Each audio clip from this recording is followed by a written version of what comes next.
Hi, Kingsley here. Today we're doing part two of a two-part series of how to maintain your identity and practice self-care for a happier marriage with our very special guest, which I'll reintroduce in a moment. If this is the first time you're hearing me and is wondering, who am I speaking on topics like this one?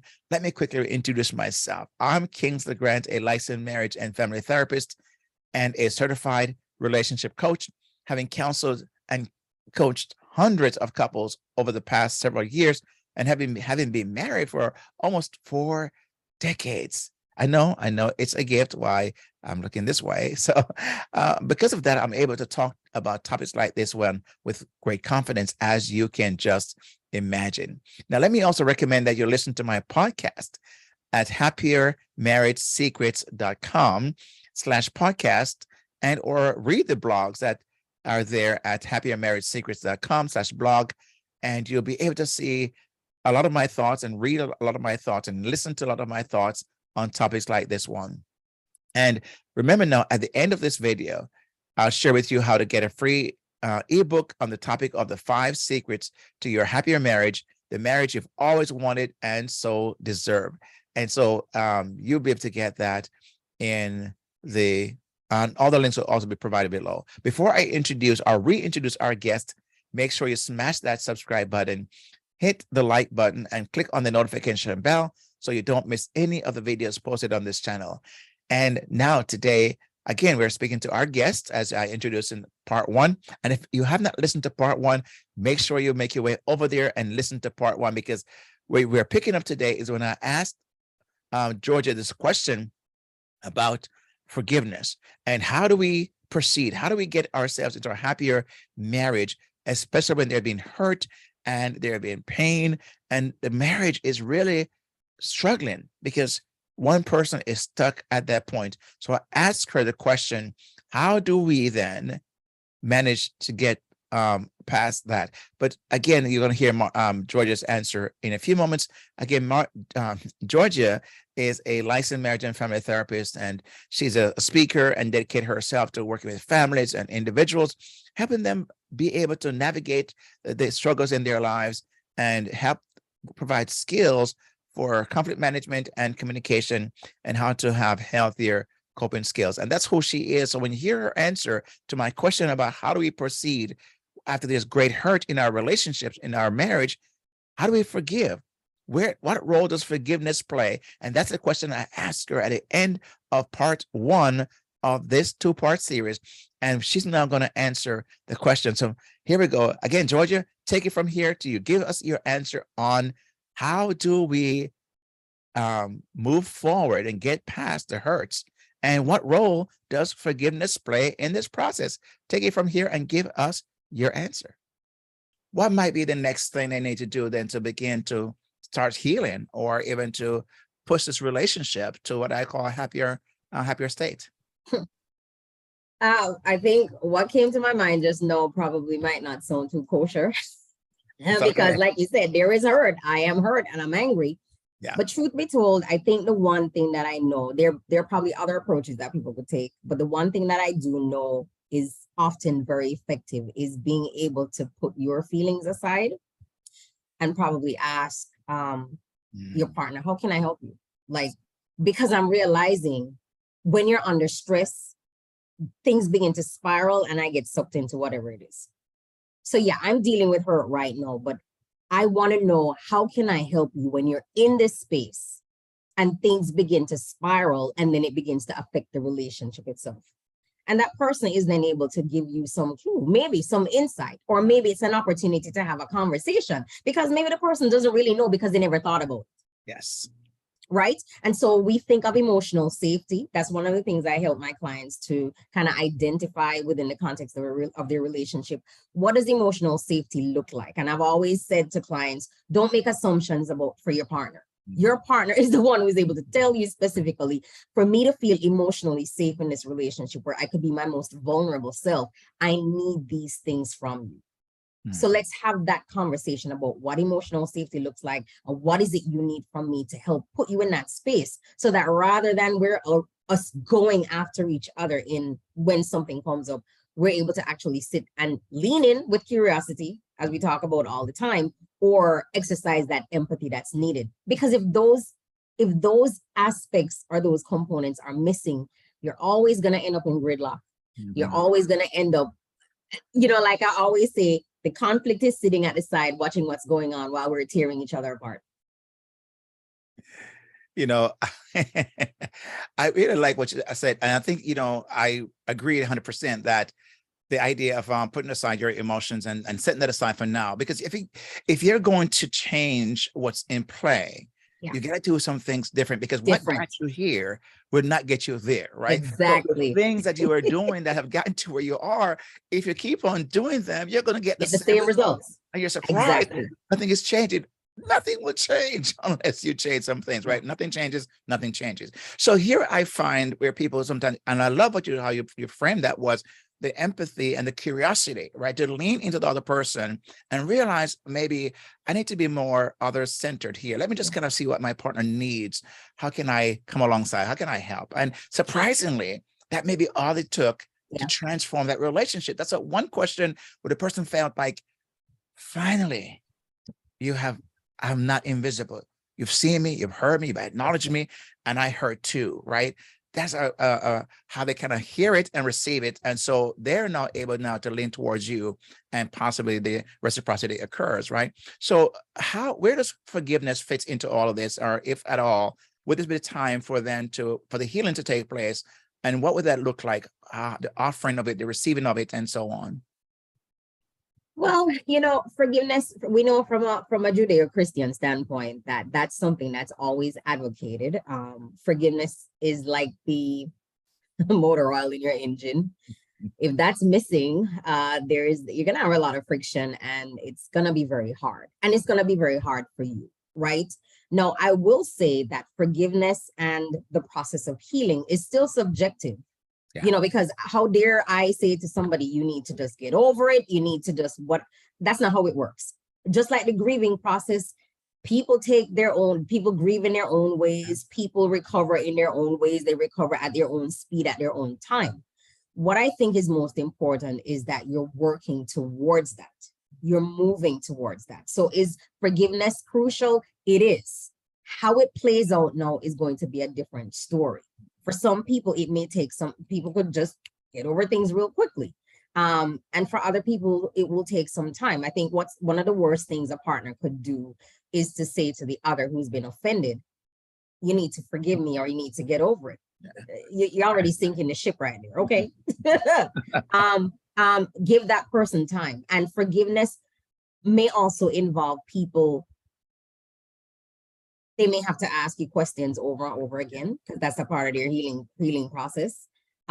They may have highs and lows. Today, they're very happy with you. Everything is cool. Tomorrow, they get into a zone, especially when it comes on to if infidelity is a part of the issue that they're dealing with. These things take time. If hurt has been piled on top of hurt, if there has been a series of hurts that have occurred, people will not just heal immediately. Trust has to be regained. Emotional safety has to be restored. All of those things are going to be crucial. And so people will need to exercise patience in that regard. Mm-hmm. This is where I find some people are unwilling to do that because of how long it's going to take. I hear that question sometimes. So how long is it going to take? I said, well, if I had an answer to tell you it's going to take this long, trust me, you couldn't afford me. Okay. If we had a formula. Okay. Yeah. So say that, for example, that this has happened where the couple have recognized the shortcomings, recognized the differences, and how begin to say, you know what, we could make this happen. We now recognize some things, and we need to now put some new measures in place, new techniques, new habits in place. Because if we want to have a different relationship, like I said before, we're going to have to make some adjustment and change our communication, our interaction, how we empathize and how we, curiosity questions and so on. What are some things that they may now begin to do as habit building that can help them to begin to solidify this new path that they're now creating? Because say that the healing is taking place, they want to do some things different. So I believe habits are very essential, or some healthy habits. What are some habits that they may want to, you may encourage them to do to begin to change and keep that momentum going in the right direction. Yeah. So, we help clients to explore what is important to them. We help couples to explore what matters to them. So, for example, if there are some things that they believe, would make a difference in the relationship, or some things that they weren't doing before that they probably perhaps always wanted to do, but never had an opportunity to pursue. Let's start from scratch. Let's start as though you have a second chance with this marriage, with this relationship. What is it that is in your heart? Or what are some of the things that you've always aspired to, or always had a desire for, that you were never able to manifest in the relationship before? Let's put some of those things in play. And it could be very basic stuff. If people didn't really spend time, I know there's a couple that I worked with, had children very early in the game, didn't have much support. So of course, a lot of their time was spent raising children. Yes. So didn't have time for the relationship. And of course, that came with a lot of ups and downs, a lot of bumps and bruises. But now they're having a second chance to rebuild the relationship. So what are they doing? They're doing a lot of dating. That's good. Yeah. Get the kids over to grandma, and they're spending more time. They're very intentional with each week. They're going out. They have some place set aside that they want to go dine, that they enjoy, things that they like to do. They're intentional with setting aside that time to do dating, because dating was not something that they had a chance to do before. And in that process, they're getting to know each other, not as the person they knew many years ago, but as the person that they are now. You create your own traditions, and that's pretty subjective. Different couples do different things that makes their marriage work. If appreciation was not a part of the relationship before, perhaps being more expressive with appreciation, probably being more touchy-feely, probably sitting down together more. It's your marriage. Whatever you do it. Yeah. Just be intentional with it. One thing I really would like, I want to mention here, because you mentioned, I saw you did a post one time, and I thought that was so cool, because some people, when they're married, they just can lose that individual aspect of self-care, right? And they don't necessarily see it. They want to always be that person, and how important is it for a spouse to truly develop or continue to grow and develop themselves as an individual, even though they're married? Listen, sir, you are going up into my business right here. I 100% believe in autonomy. I am so serious. And I don't know, maybe because I got married at an older age, quote unquote, if you want to put it that way. I had a lot of years being by myself, right? So I had a lot of time to spend on Georgia, focusing on my purpose, focusing on my pursuits, my vision, building my businesses, the things that I wanted to do. I was very much into that. In fact, when I decided to get married to my husband, he'll tell you that one of the things that we talked about a lot was, how did he see himself fitting into my space with what I do? Because, granted, when you get married, things are going to change. Of course. But the essence of who you are does not. Your purpose does not change. Your vision and the mission on your life doesn't change. And so I'm grateful for me that I still get to flow in those spaces. I still get to pursue business as I do. I still get to do the things that are meaningful to me as an individual. The marriage is there. The togetherness is there. Of course. Purpose as it relates to your marriage is there. That's something new that you're building. But unless you're bringing you, the individual, in, and that person is still being maintained. Dr. Miles Monroe said it best. Just because you're married doesn't mean you stop being single. Single means being whole, separate, unique, and individual. Your separateness doesn't change just because you're hitched to somebody else. Your individuality doesn't change. Your uniqueness doesn't change just because you're hitched to somebody else. You are still that person. And so you're coming together for synergism and partnership. But at the same time, if you are still not tending to you and investing in you as an individual, and you talk about self-care, if you're not taking care of you, taking yourself out every now and again, doing those things that you enjoy doing while you were alone, every now and again, it's cool to be able to do that. I took myself out to a date one night by myself. My husband wasn't here, so that's why I could do it. But even when he's here, I'll probably go to the movies. I'll probably go do something, because you still have to maintain you as a person. The more you maintain you, guess what? The more you're able to maintain the marriage. 100%. If you're all about your marriage, you're doomed. Yeah. You know what I tell a couple of many times, when you do that, you're energizing. You're going to take that energy back to the relationship. So the relationship is going to benefit when you're able Exactly. to continue to flourish as a person. So really, you're doing it on behalf of the relationship. So when you Exactly. don't, you are then not helping, like you just said, the relationship is going to be doomed because you lose your identity. You don't even know who you are, and you just even know how. What's your purpose? What am I even here And for? it happens so often, Often. sir. It happens a lot. And I would say women are very much guilty of this more than men. I've observed that long before I became a therapist, and I Absolutely. see it even more so now. And the challenge that brings is that when you begin to start hitting those snags in a relationship, if your identity is exclusively tied to your marriage, you're going to be in problem when conflict starts in the relationship. Yeah. 100%. I'm glad you mentioned that part and you brought that up because I do see it myself too, but I think it's better for you coming from you to hear you say that because it is received better that way. Georgia, I mean, I'm telling you, there's so many grounds we've covered today, and I really appreciate the time you've taken because it's a busy time. You're busy, but also some time that you're on a R&R is the end of the year kind of thing here. So I really appreciate that. But I think you brought such value to that person who's listening. I mean, just so articulate in sharing this kind of frameworks and different ideas people can do to truly help them. I think that was so important. But I could not wrap this up without asking you, if people want to hear more about you, see what you're doing, how connect with you, tell them how to do that, and what would they get from you if they seek out your help or your business, your speaking, and so on. Tell us a little bit how to connect with you and what it's all about. Sure. So besides from my love for therapy, I do have my private practice, Building Families According to Pattern, where I provide therapy for couples and individuals as well as whole families. I do work with whole families, believe it or not. I can be found on Psychology Today. If you go on Psychology Today and pull me up, you'll find me there. I think one of the easiest ways to access me at this point, I am working on my website. I'm updating my website, as a matter of fact. So one of the easiest platforms to get in touch with me is on LinkedIn. I'm very active on LinkedIn.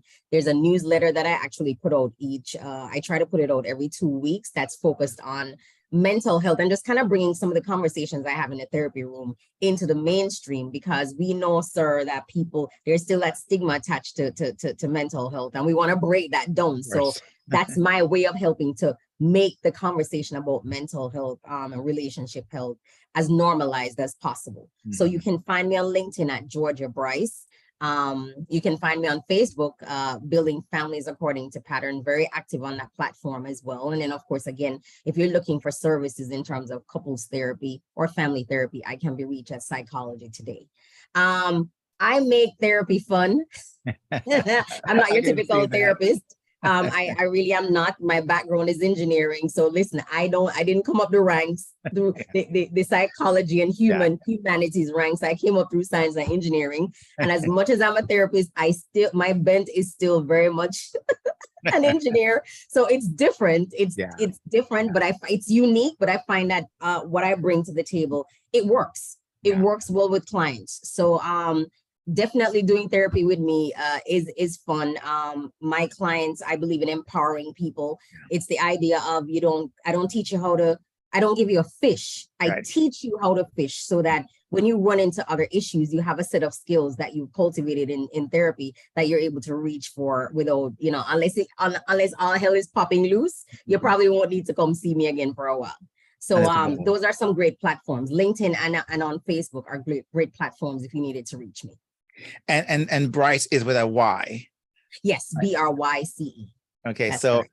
Yeah, so we'll have the links that follows the show in show notes, so a person can link that, connect that with Georgia, because you will be, like you've seen and heard, the energy, what you see, what you get, and I really appreciate it about her and her fun approach. And it's so funny because you mentioned that I didn't come up the ranks myself. I was in computer science, so I have the science. I didn't know that, sir. Yeah. Wow. So my undergrad is is computer science. So that whole I take that whole thing into this whole realm, and it makes a difference. I see the result is different because I think differently than most from the ranks, and that same thing you just mentioned, which is what you do as well. So Georgia, thank you so very This much for is why we taking the get time. along so well, sir. See, we had the underlying science kind of makeup, and that's why we just put the mental health therapy thing Yeah, on top of that. absolutely. And I do appreciate that. And so from the Happier Marriage community, thank you for being here. And we'll make certain that we have our links available and people will reach out to you that way. And so thank you so very much. Again, my friend, thank you for listening. You have now listened to the two-part series. Hopefully you've listened to part one. If you have not, make sure you go back and listen to part one of the interaction that Georgia and I have in this two-part series. Again, thank you for taking the time to listen. If you have not yet gotten your free ebook, make sure you click the link below and get that free gift that I promised you, the ebook about the 5 secrets to a happier marriage and to get the marriage you so long for and so deserve. That's the ebook you will get when you click the link below. And remember to smash that subscribe button, hit that like button, and that click on that notification bell so you can always get future releases of the videos that are on this channel. And remember to listen to the Happier Marriage Secrets podcast that is released every week and can be heard on any of the podcast platforms or channels that you listen to your podcast on. And if you're wanted to ever find a quicker way to get to the podcast and the blog, just go to happiermarriagesecrets.com and you can just click on the menu and you're right there. So make sure you click below in the notes that follow this video. You have access to everything I have mentioned. So the ebook again is at kingslegrand.com/HMS ebook, kingslegrand.com, and you can have your access to that. And let me know your thoughts both on the book after you've read it, but also on your take on this video, part 2. What's your thoughts?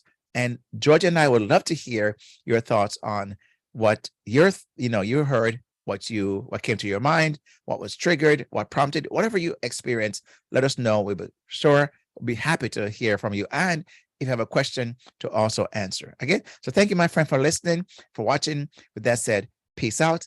God bless. And I'll see you next time. Okay? Take care. Bye.